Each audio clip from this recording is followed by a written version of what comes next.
예수께서 가르치실 때 이르시되 긴 옷을 입고 다니는 것과 시장에서 문안받는 것과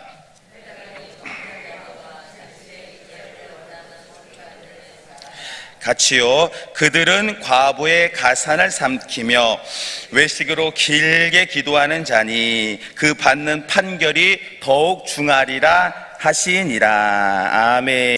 새벽을 또 깨우시는 모든 분들께 또 주님의 위로와 또 은혜가 충만하시기를 주님의 이름으로 축원합니다. 기도는 하나님과의 교제이죠. 기도만큼 복된 시간과 또 장소는 없을 것입니다. 그 베드로 전후서에 의하면 하나님께서는 기도하는 사람의 그 신음소리도 알아주신다라고 말씀을 하고 있습니다. 그러니까 하나님의 눈가기가 항상 우리 믿는 성도들을 향해 있다라고 말씀해 주고 있는 것입니다. 그런데 여러분, 주님이 싫어하시는 기도가 있습니다. 어떤 기도일까요? 이제 사람에게 드러내는 기도, 사람을 위한 기도를 주님이 기뻐받지 않는다라고 오늘 기록이 되어 있는데요. 우리 오늘 본문에서 서기관들을 향한 40절 말씀, 우리 40절의 말씀 우리 함께 읽도록 하겠습니다. 그들은 과부의 가산을 삼키며 외식으로 중하리라 하시니라. 아멘. 서기관들의 기도는 여러분 어떻습니까? 직분과 맞지 않게 길게, 외식으로 길게 이렇게 기도하는 자이다 라고 이렇게 말씀하고 있습니다. 그들의 목적은 하나님을 향한 것이 아니라 사람에게 특별히 보이려고 일부러 길게 기도하는 자이다 라고 예수님께서 그렇게 본받지 말라 그렇게 말씀해 주셨습니다. 여러분, 우리가 대표 기도를 맡게 되어지면요, 어느 정도 자유함이 있지만 형식이 있지 않습니까? 하나님을 향한 감사 기도, 또 회개 기도도 있지 않아야 되고, 또 중보 기도, 나라를 위한 기도 등등 어느 정도의 형식이 있습니다. 왜냐하면 개인의 기도가 아니라 전체 성도의 마음을 대변해서 하나님께 올려드리는 기도이기 때문입니다. 그런데 때론 그 기도가 조금 부족할지라도, 또 천사처럼 완전하게 살지 못할지라도 가장 중요한 것은 무엇입니까? 하나님을 향한 절절한 마음, 진실된 마음을 가졌을 때 하나님께서 기뻐 받으신다라는 것입니다. 자, 근데 오늘 서기관의 기도는 어떠했습니까? 목적이 다르고 생각이 다르죠. 외식함으로 일부러 길게 보이려고 기도했다라고 말씀을 해요. 여러분, 이 외식이라는 단어는요, 연기를 하는 것, 이런 의미를 가지고 있습니다. 그러니까 속은 그렇지 않은데, 진심은 그러지 않은데 그런 척, 속 비어있는 모습을 말하는 것이죠. 어찌 주님께서 그런 기도를, 그런 외식의 기도를 기뻐 받으시겠습니까? 전혀 반가워하지 않는다라는 것입니다.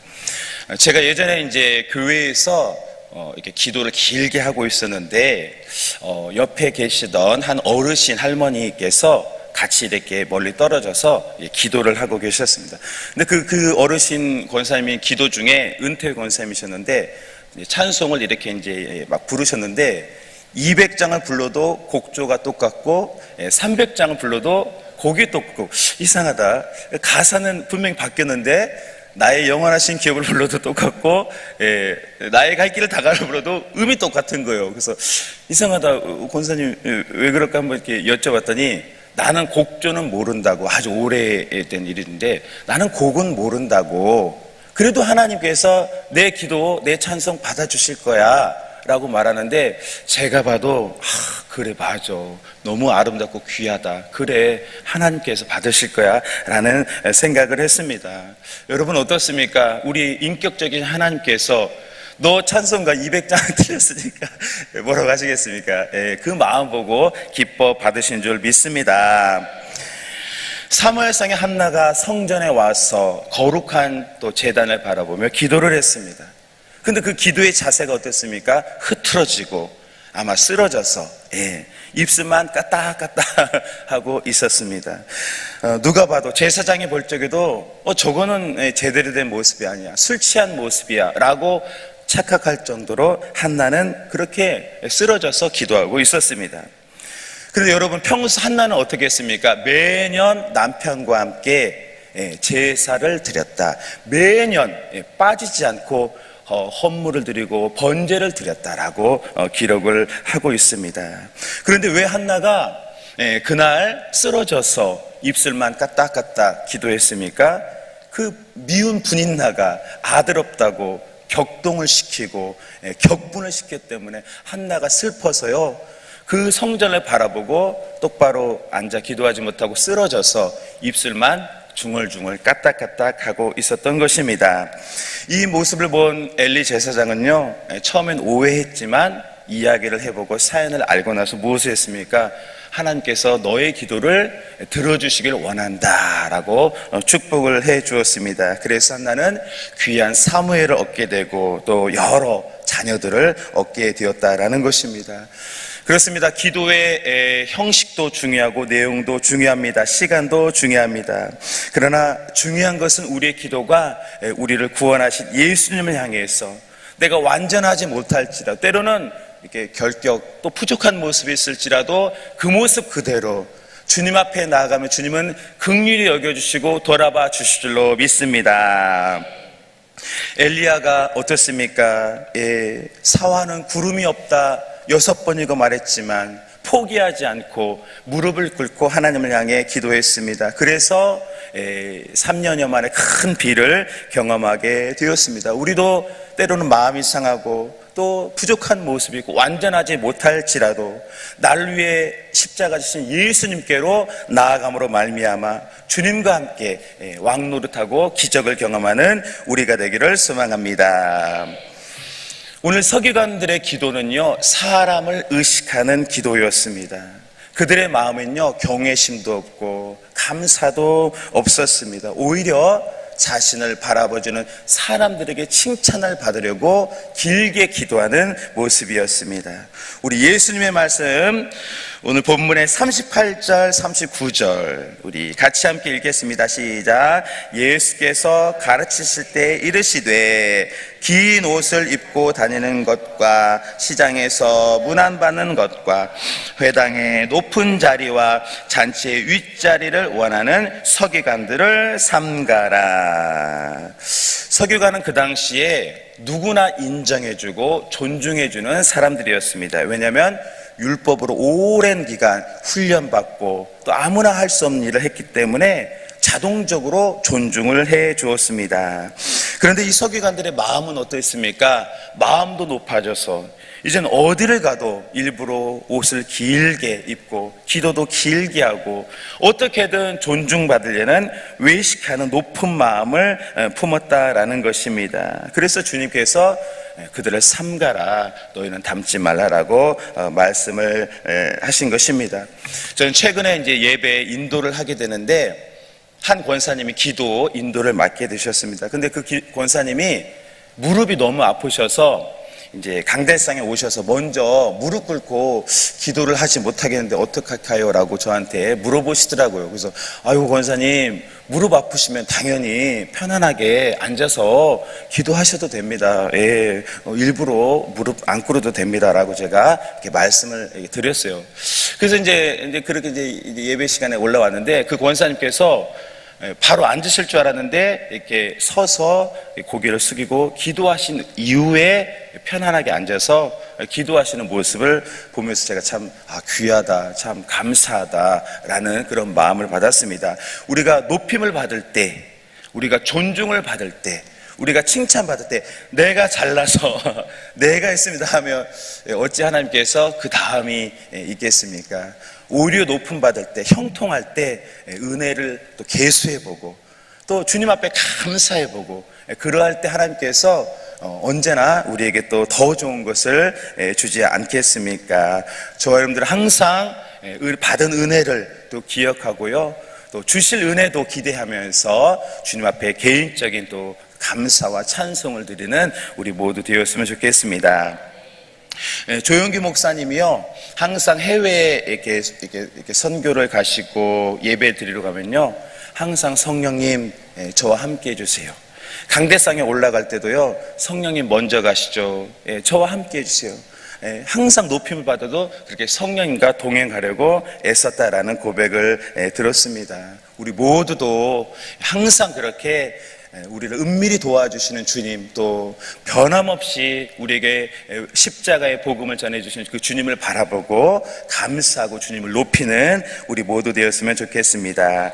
우리 시편 115편 9절에서 11절까지, 시편 115편 9절에서 11절까지 말씀 우리 함께 읽겠습니다. 이스라엘아, 여호와를 의지하라. 그는 너희의 도움이시오 너희의 방패시로다. 아론의 집이여, 여호와를 의지하라. 그는 너희의 도움이시오 너희의 방패시로다. 여호와를 경외하는 자들아, 너희는 여호와를 의지하라. 그는 너희의 도움이시오 너희의 방패시로다. 아멘. 그렇게 주님만을 의지하고 방패 삼는 언제나 은혜의 능력을 받는 우리 모두 되기를 소망합니다. 사무엘 상하의 다윗이 광야길을 걷게 되었습니다. 사울이 3,000명의 군대로 이렇게 쥐잡듯이 다윗을 찾으려 했기 때문에 다윗이 이제 광야 여정이 시작됐죠. 이제 다윗이 여러 장소를 배회하게 되는데, 한 번은 아히멜렉이 있는 처소로 가게 되었습니다. 아히멜렉이 다윗을 영접해주고 또 골리앗의 칼을 가지고 있었기 때문입니다. 자, 근데 배고픈 다윗이 어떻게 했습니까? 진설병, 제사장의 떡을 급히 먹었다고 했습니다. 다윗이 너무나 공고하고 배가 고팠기 때문에 눈에 뵈는 게 없었어요. 그래서 그냥 진설병을 떡을 달라고 해서 그 떡을 먹었습니다. 율법으로는 맞지 않은 것이죠. 그 이후 어떻게 했습니까? 골리앗의 칼을 가지고 아기스 왕 블레셋 땅에 가서 섬기겠습니다. 종노릇하고 시키는 대로 하겠습니다. 이스라엘도 죽이겠습니다 라고 다윗이, 그러니까 율법으로 따지면 어마어마한 잘못, 어마어마한 부족함이 드러났다라는 겁니다. 근데 성경을 보면 어떻습니까? 하나님께서 다윗을 보호하셨고 사울을 그의 손에 넘기지 않았다라고 말씀하세요. 그러니까 하나님께서 다윗을 정죄한 것이 아니라 정말 기이하게, 놀랍게 다윗을 연단하고 다윗을 보호하시고 그를 왕으로 이렇게 세워가신, 정말 이 인간의 생각으로는 이해할 수 없는 하나님의 섭리가 그의 삶에 있었다라는 것입니다. 우리 인생도 그러지 않습니까? 우리가 은혜 받고 믿음의 삶을 살 때 때로는 다윗처럼, 때로는 원수 같은 사울이 또 가까이에 수도 있고 여러 가지 방해가 있습니다. 또 우리 스스로도요, 완전하다, 말씀 그대로 갖다 놓으면 설 수가 있는 사람이 없습니다. 그러나 우리 아버지는 그럼에도 불구하고도 하나님의 놀라운 섭리와 역사로 우리를 지키시고 또 보호하시고 또 은밀한 또 기도의 장소에서 또 동행해 주시고 응답해 주신 줄 믿습니다. 우리들은요, 주님을 믿는 신앙, 정말 남들이 못해도 나의 믿음 변치 않아, 어제 부른 찬송처럼 주 예수보다 귀한 것은 없어라는 신앙으로요, 주님을 누구보다 가까이, 주님을 처소 삼아서, 율법으로는 말씀 앞에서 우리가 내 의가 없지만 부족하지만 주님의 은혜로 전진하고 승리하는 특별한 은혜로, 그럼에도 불구하고 기적을 경험하는 우리 모두 되기를 소망합니다. 오늘 말씀을 이제 정리하겠습니다. 우리 예수님 서기관의 기도를 닮지 말라고 했습니다. 오직 기도는 하나님을 향한 감사와 예배로 되어야 하는 것입니다. 우리가 완전하지 못하고 서기관처럼 주목받는 인생이 되지 못할지라도 우리에게 은혜 주신 예수님 변함없는 신앙, 그 믿음으로 주님을 기쁘시게 하고 주님을 감동하게 해서 기적을 경험하고 끝까지 언약을 성취받는 우리 모두 저와 여러분 되시기를 주님의 이름으로 축원합니다. 아멘. 기도하겠습니다.